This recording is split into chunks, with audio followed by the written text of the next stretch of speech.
यह एक दुर्भाग्यपूर्ण मामला है जहां बेटा अपने पिता के खिलाफ अदालत तक चला गया।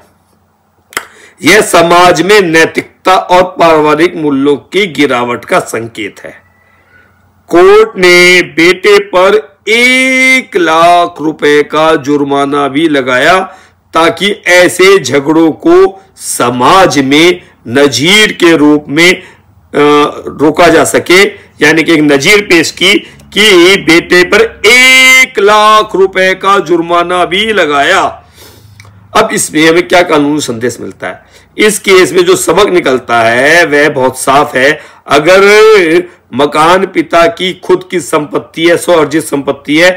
नमस्कार दोस्तों, मैं आपका दोस्त एडवोकेट वीरेंद्र सिंह खुराना उपस्थित हूं आज एक फिर नए निर्णय के साथ। हम लोग हमेशा किसी न किसी निर्णय या विधि के अवलोकन के साथ, विश्लेषण के साथ आपके समक्ष उपस्थित होते हैं। इसी कड़ी में आज हम लोग एक महत्वपूर्ण निर्णय की बात करने जा रहे हैं, जो है राजस्थान हाईकोर्ट की जयपुर बेंच का बेहद दिलचस्प और सामाजिक रूप से अहम फैसला है।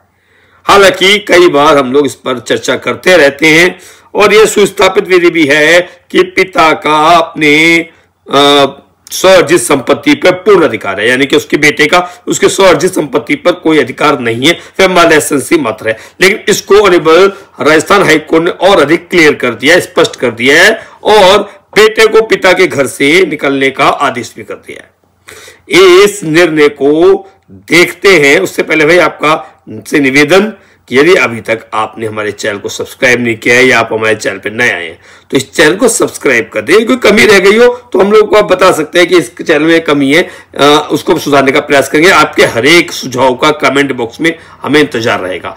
और यदि आप लोगों को अच्छा लग रहा है तो शेयर जरूर करें, शेयर करें जिससे हमें ऊर्जा मिलती रहे। तो लाइक करें, शेयर करें, सब्सक्राइब करें। इसी निवेदन के साथ हम इस फैसले पर जाते हैं। यह फैसला है 28 अक्टूबर 2025 का। माननीय न्यायमूर्ति सुदेश बंसल द्वारा दिया गया फैसला है। इसका पूरा साइटेशन हम इस वीडियो के लास्ट में आपको बता देंगे। उसका पूरा का पूरा हम स्क्रीन पे लगा देंगे, QR कोड लगा देंगे, जिससे आपको पूरा का पूरा जजमेंट भी अगर चाहिए हो तो आप उसको देख सकते हैं, प्राप्त कर सकते हैं। चलिए इस केस की पृष्ठभूमि को देखते हैं। यह मामला था श्री श्याम सुंदर खत्री बनाम रितेश खत्री का। रितेश खत्री बेटा और श्याम सुंदर खत्री पिता, यानी कि दोनों पिता पुत्र पिता दोनों का है मुकदमा था। पिता ने अपने बेटे के खिलाफ मुकदमा दायर किया था, जिसमें उन्होंने कहा कि मेरा बेटा मेरे घर में मेरे अनुमति से रह रहा है, लेकिन अब उसका व्यवहार खराब हो गया है, इसलिए मैंने उसे घर खाली करने के लिए कहा, लेकिन मेरा बेटा जो है मानने को तैयार नहीं है, घर खाली करने को तैयार नहीं है। मामला एक घर का था, इंदिरा कॉलोनी सवाई माधोपुर का। यह प्लॉट 1974 में पिता और उनके भाई ने खरीदा था और बाद में दोनों ने आपसी सहमति से अपने अपने हिस्से बांट लिए। पिता ने अपने हिस्से पर मकान बनाया और वहीं रहने लगे। यानी कि पिता ने और उनके भाई ने एक प्लॉट खरीदा, दोनों ने बाद में उसको, जो दोनों भाइयों ने मिलकर लिया था, अपना हिस्सा बांट लिया। पिता ने जो उसके हिस्से में प्लॉट आया उस पर अपना मकान बनाया और वहीं पर रहने लगे।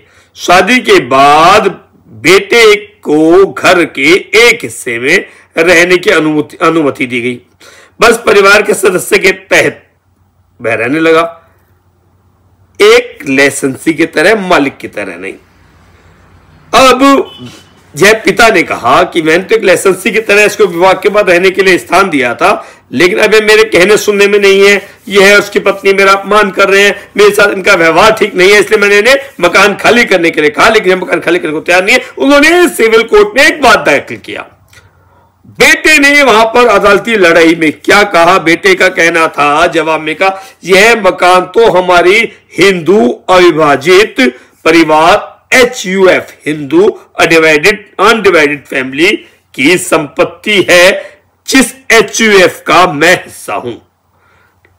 अब ट्रायल कोर्ट के सामने सबूत पेश किए गए और ट्रायल कोर्ट ने सारे सबूतों को देखा, अवलोकन किया। कोर्ट ने यह पाया कि नहीं, यह पिता की स्वअर्जित स्वयं की संपत्ति है, HUF यानी कि हिंदू अनडिवाइडेड फैमिली की संपत्ति नहीं है। फिर पिता का मुकदमा मंजूर किया गया। कोर्ट ने आदेश दिया कि बेटा घर खाली करे। बेटे ने इस फैसले के खिलाफ अपील कोर्ट में अपील करी और फिर हाई कोर्ट तक मामला ले गया। लेकिन देखिए, अपील कोर्ट में क्या हुआ, अपीलात कोर्ट में जब उसने सिविल कोर्ट के ऑर्डर की अपील की तो वहां भी बेटा इस मुकदमे को हार गया।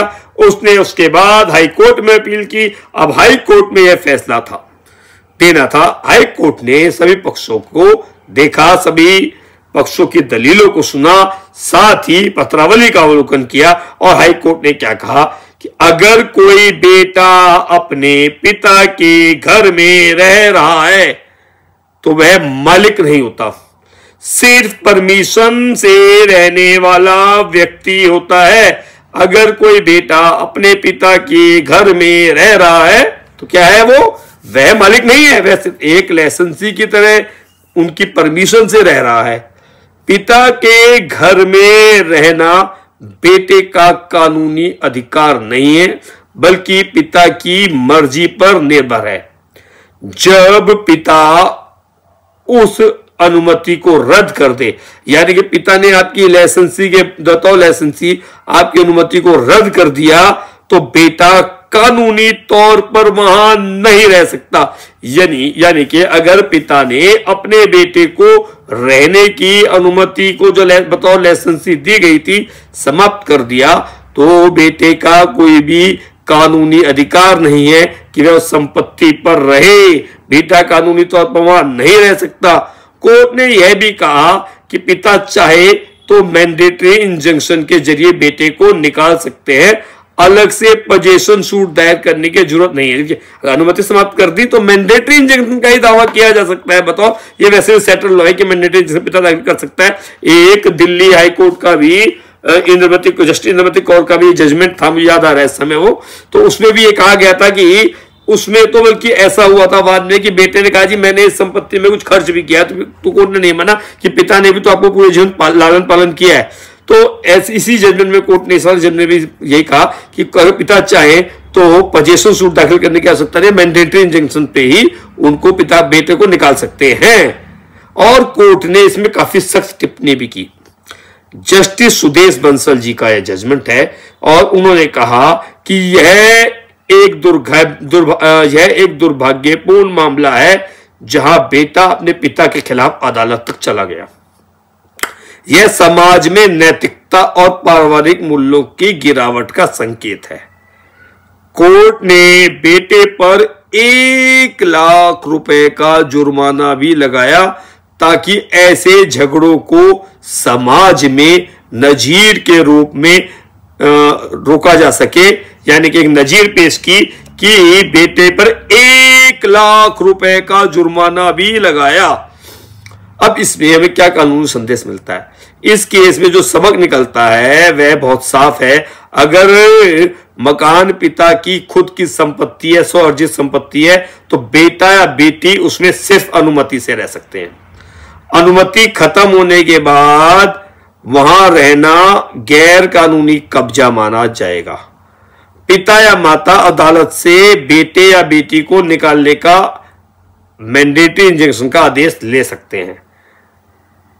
अब इसका साइटेशन भी देख लेते हैं। अगर आपको यह वीडियो हमारी जानकारीपूर्ण लगी, अगर आपको यह लगा कि हमारा प्रयास शुद्ध सरल हिंदी भाषा में जो भी जजमेंट को लेके आ रहे हैं एक अच्छा प्रयास है, तो आपसे वही एक निवेदन है कि आप इस जजमेंट को, इस चैनल को, हमारे चैनल को लाइक करें, शेयर करें, सब्सक्राइब करें। आपके एक एक सब्सक्राइब से हम लोगों को काफी ऊर्जा मिलती है।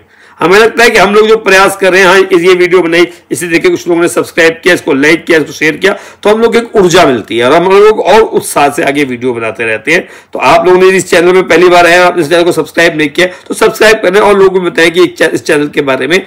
अब हम लोग आ जाते हैं इसका जो साइटेशन है। देखिए साइटेशन जानना भी तो बहुत जरूरी है, तो इसका मैं साइटेशन स्क्रीन पर दे रहा हूं आपको कि इसका साइटेशन देखिए।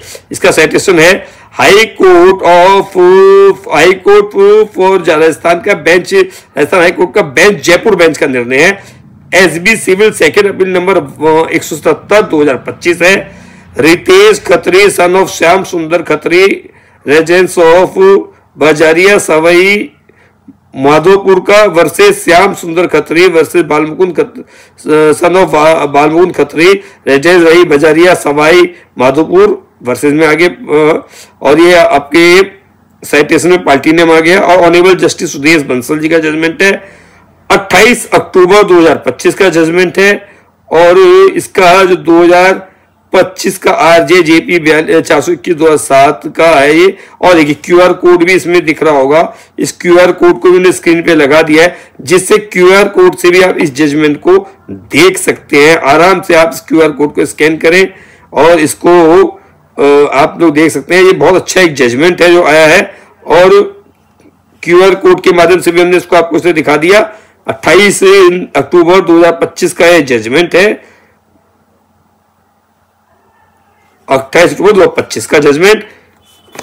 तो यह था एक जजमेंट जिसके आज हमने चर्चा की, काफी महत्वपूर्ण जजमेंट था। इसी प्रकार के नए नए निर्णयों को लेकर, कानूनी विश्लेषण को लेकर हम लोग आपके समक्ष उपस्थित होते रहते हैं। कल फिर किसी एक नए निर्णय के साथ आपके समक्ष उपस्थित होंगे। सभी को नमस्कार, नमस्कार, नमस्कार।